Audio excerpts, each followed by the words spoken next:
Hello, everybody. Thank you so much for joining Just Ask Dr. Macie and Guest. I'm your host. I'm Dr. Macie Smith, the social gerontologist and caregiver coach, helping you and your families reach the next level of care. It is June. It is June 2021. We made it, and I thank God for it. How many of you know that June is Alzheimer's Awareness Month? Yeah, it is. It's Alzheimer's Awareness Month, and I am too excited to be hosting some of the wonderful, greatest minds ever in the field of Alzheimer's, dementia, and neurological conditions as it relates to developing and implementing practical strategies to help engage your loved ones who may have Alzheimer's, dementia, or other cognitive conditions. Today is the first of a couple of episodes we'll be airing during the month of June. And, you know, music is one of those things that absolutely touches our hearts, our souls, our spirits, and our attitude and behavior. But did you all know that music is a therapeutic uh, strategy that can help engage people of all races, of all ethnic backgrounds, of all conditions? Anyone can connect to music. Now, that's all I know about music and its connection. But my guest today knows a whole lot more than I know. We have Dr. Concetta Tomaino, who is going to be joining us today and talking about that connection to the brain, memory, and music. Welcome, Dr. Tomaino, to the platform. Thank you so much for inviting me. My pleasure to speak with you and your guest. Yay. So let me introduce you guys to Dr. Tomaino. She is so exquisite. She is the executive director and co-founder with renowned author, neurologist Oliver Sacks of the Institute for Music and Neurologic Function, and was senior vice president for music therapy at CenterLight Health System, formerly Beth Abraham Family of Health Services, where she worked from 1980 to 2016. In 2017, she and the IMNF relocated to the campus of Wartburg, a senior residential and healthcare facility in Mount Vernon, New York. Dr. Tomaino, we call that money earning Mount Vernon. Right? That's right. Dr. Tomaino is internationally known for her research in the clinical applications of music and neurologic rehabilitation. She lectures on music therapy throughout the world. Her work has been featured in national programs including 48 Hours and 60 Minutes, in international programs including the BBC, and in books on health and healing. Dr. Sachs' book, Musicophilia, is dedicated to her. Dr. Tomaino, thanks again for joining us. So I have to ask you, why music? What drew you to music? And what is that connection to music and the brain and memory and feeling? How does all that work? I think everybody knows how powerful music is in their lives. I mean, all of us have connections to music and associations with music that help us connect and feel part of a community, part of a family. And the interesting thing is that people, even when they have neurologic impairments, neurocognitive impairments like Alzheimer's and dementia or neuromuscular disease, there's something about music that's able to not only arouse responses, but also to organize and help stimulate memories and feelings that are associated with songs of personal importance. My own work, I was a science geek growing up, but also studied music and ended up, started as a pre-med student in college, but ended up as a trumpet performance major. And didn't know what to do with my life. So found out about the field of music therapy back in, the 1970s, and realized that this was a way for me to combine both science and music to do work. And my earliest work was with people with Alzheimer's disease at the end stages, where people who basically were non-responsive to anything responded really well to music. And it set me on this journey to really try to understand what was it about music that allowed somebody who otherwise was unresponsive or not even aware of their environment, what made it possible for them to recognize the song and sing the words. And so back in the 70s, there was really nothing known about music in the brain. Neuroscience was still a fairly new field of inquiry. But over the past, 40 years of working on this and studying it, we now know from neuroscientists all over the world that music and the components of music not only stimulate certain brain responses, but also help organize certain brain responses. So you think about a young child who is having trouble speaking, Mm-hmm. they can learn to speak and understand the patterns of speech better if they understand patterns of rhythm. We know that a fetus, before it's even born, has rhythm perception and some type of auditory memory. So auditory memory and music and patterns of sound are crucial to us in our developmental stages and throughout life. So music Wow. it's not just entertainment. It has a lot more to it and can really, really help on so many levels in therapeutic applications. Yeah, I'm glad you said that it's not just entertainment. Isn't it amazing when the things that we enjoy and the things that we love can truly impact the lives of other people? And when we think about music, you brought it to life when you really said that connection, how the brain organizes the information, how the patterns of the music, really stimulate certain aspects of our life and our thinking and our cognitive ability. What have you seen in your work? And then I'll tell you what I've seen. Um, to whereas music has impacted the lives of caregivers as well as those who have cognitive impairment or a neurological condition. Well, the most important thing I've seen is when a care partner and caregiver um, are struggling with day-to-day care issues. They have a loved one who is difficult to deal with because of either memory problems or just restlessness or whatever. And just finding a tool that they can use to interact with that person in a meaningful way Mm-hmm. is very, very important. Even, somebody, if your loved one has Alzheimer's disease and dementia, doesn't recognize you anymore. It's amazing how music, sharing a song that both of you knew and loved, how that person will recognize you in the music. So having these moments of connection, they retain the essence of that relationship are so important. And that's what music enabled somebody to do. We actually did a study where we trained direct caregivers like nurses, aides, and um, healthcare professionals who visit people in home who were very frail. And we taught them how to do music-based exercises. So just something range of motion, getting them to move around, maybe using singing to help with day-to-day activities like dressing and bathing, things where a person may be combative or resistant. Yes. And in the singing of the music with that individual, the person calms down, they become very compliant, they feel relaxed, they don't feel threatened. And in those moments, you could do not only good care, but also maintain a really nice relationship. And so Wow. we found that their burden of care significantly was reduced. Wow. And so just these little tools, little ways of using music to maintain relationships, to maintain really nice ways of caring for somebody that allows for the relationship in the caring to be at the front and center of that interaction. Wow. And that's free too, right, Dr. Tomaino?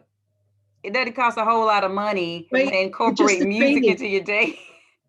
It's just to, learn how to do it well. I mean, I'm a music therapist. I have my master's and my doctorate in music therapy from New York University. And so the field of music therapy is like the heightened, the most specialized way of understanding how music is used in therapy. So we're trained professionals who've, undergone all the rigors of academic training and Mm. clinical training to be able to really apply music in a very targeted way. but there's so many ways that music can be used effectively in all ages, in both wellness as well as in healthcare. And so I feel like the music therapist, it's our job to educate and inform people how to maximize the use of music effectively in their day-to-day lives so Yeah. that their life could be as full as possible. Absolutely. I'll tell you a couple of caregivers that I've worked with. I've done geriatric care management for over 20 years. Didn't even realize it was over 20 years. My first real job in the field was working with individuals with intellectual disabilities. And at the time, Dr. Tomaino, I did not get the connection between individuals with intellectual disabilities and those with dementia. And how I got into the field was accidentally, in that my individuals with disabilities, intellectual disabilities, they're living a lot longer than historically had been anticipated. So you have intellectual disabilities, you have individuals with Down syndrome, and then they're aging. So now age, which is the number one risk factor for dementia. So I found myself providing care or support to individuals with not only with an intellectual disability, but also Alzheimer's or dementia. And at that time, 20 years ago, when I first got into the field, I didn't even know the difference. And so I was ended up being responsible for over 100 people. And I had to get educated about it and better understand that it is a skill set. You have to be skilled in dementia competent practices. But many of my caregivers found the power of music serendipitously. One in particular, I mean, I guess she and her mom were exactly like, because we tend to be like our mamas when as we get older. And so she was caring for her mom. Her mom was very combative toward the end of the day, of course, sundowning. And so what she would do is she had to get out of the house. She was tired. She knew she couldn't leave her mom there alone. So she and her mom would ride out in the car. And to drown her mom's, irritability and aggressive and compulsivity out, she would turn up the radio, music that she's listening to. And she said to me, she said, Dr. Macie, when I did that, mom stopped. And so I did it again the next day, and she stopped again. And then the third day, mom started singing along. And I said, music and memory, baby, Yep. music therapy. And, and I often tell people, Dr. Tomaino, you can better understand people with cognitive impairment by walking in your own shoes. What do you do when you have a bad day?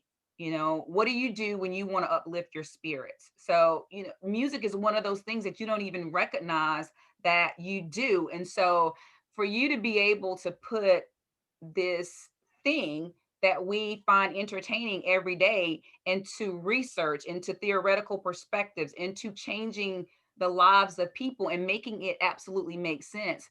Thank you so much for making that connection. For us, people who take advantage and take, music for granted, you're making it count in more ways than you could ever know.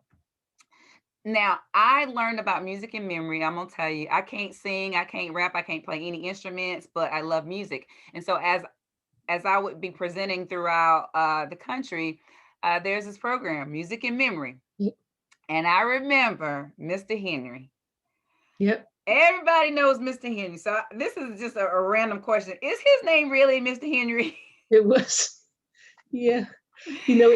Go ahead, No, finish no, no. off. I want you to talk about Music and Memory and Mr. Henry, because I want you to talk to us about what Music and Memory, what that program is, how it got started, and really for us to see the end result of how music holistically impacted the lives of those who were either living in assisted living or going there for day support. How music helped not only the resident or the care receiver, but the staff that were providing care. And when that staff person got emotional about her engagement with the Music and Memory program, so I'm a crybaby. I started crying, and it was just so profound. So talk to us a little bit about the Music and Memory program. Sure. Well, the Music and Memory program was an outgrowth of, knowledge that music of personal importance had a way of reaching people with Alzheimer's disease. It was something that I had studied for many years, and it was becoming pretty common knowledge that despite severe cognitive difficulties. People with Alzheimer's disease would start singing spontaneously if an entertainer came in, or, would calm down and things like that.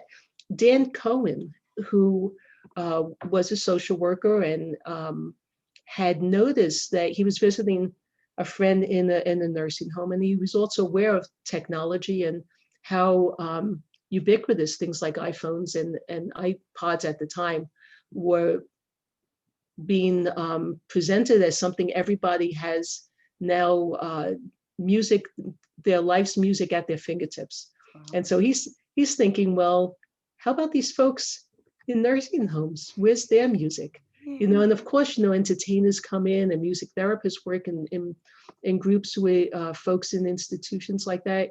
But day-to-day access to personalized music was something that wasn't even possible.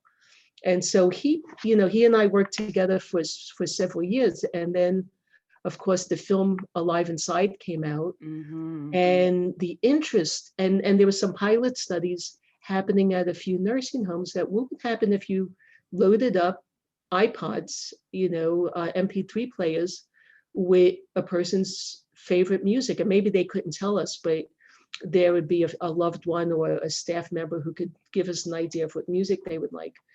And the responses were astounding. I mean, people who were non-responsive, like Henry, would just wake up.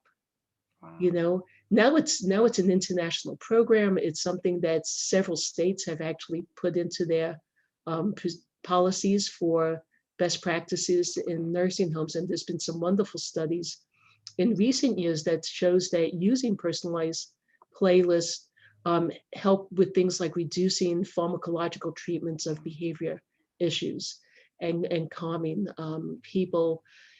I think one of the biggest outgrowths of this is the fact that the Music and Memory Program, which is now a regular program and a foundation, provides training for institutions to show their staff how they could create these programs and provide playlists and create playlists for their residents and have them available. It has been a music therapy informed program because of my involvement. So basically taking the best practices of what we know about how to use music effectively, and also the downsides, because music is so powerful in reaching our emotions and memories that we have to be mindful that there's negative experiences with music, and there's certain sounds that may trigger, if somebody was a veteran, certain sounds may trigger PTSD responses. So, really being mindful of watching the person's response to music, seeing if there's anything that looks like it may be inducing some level of discomfort, and then removing that song. So the program has been so successful, though, in reaching thousands and thousands of people.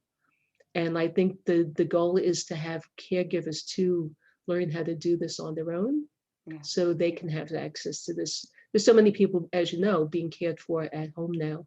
And there's a lot, especially this past year, of course, because of COVID, all of us were doing virtual programs and reaching people in their homes. So making something like this known and being able to show people how effective it is to just be sort of tuned in to the music that your loved ones respond to and find ways of using it. I love it. And of course, our audience, they're going to walk away with some resources. I'm going to share with you guys the link to the Music and Memory program, especially the one with Mr. Henry and Dr. Tomaino's work that I think that you all will find very interesting, very relatable, and very practical. Dr. Tomaino, that's what it's all about. Families, we can preach the research, we can preach the data, but they want practical strategies that they can utilize today. And that's what your work consists of. So I do appreciate you. I do value the work that you do. But I would like for you to tell our audience how they can reach you. Sure. Well, they could reach the Institute for Music and Neurologic Function at IMNF at Wartburg, WARTBURG.org. I'm also on the board of directors of Music and Memory, and you'll have that link for them to reach to get more information about training. But if they email the IMNF, I do receive the emails, and I would be happy to help them. And no matter where they are in the country, or if it's international, I'm pretty well connected and can help them get resources in their area. Yes, ma'am, you are. One more question before we get out of here. Is there a particular type of music that engages the mind more, or does it depend on the person and is it individualized? It's a big question, because some aspects of music have to be personalized to grab somebody's attention. Mhm. So a person with Alzheimer's and dementia, it may be a song of personal importance.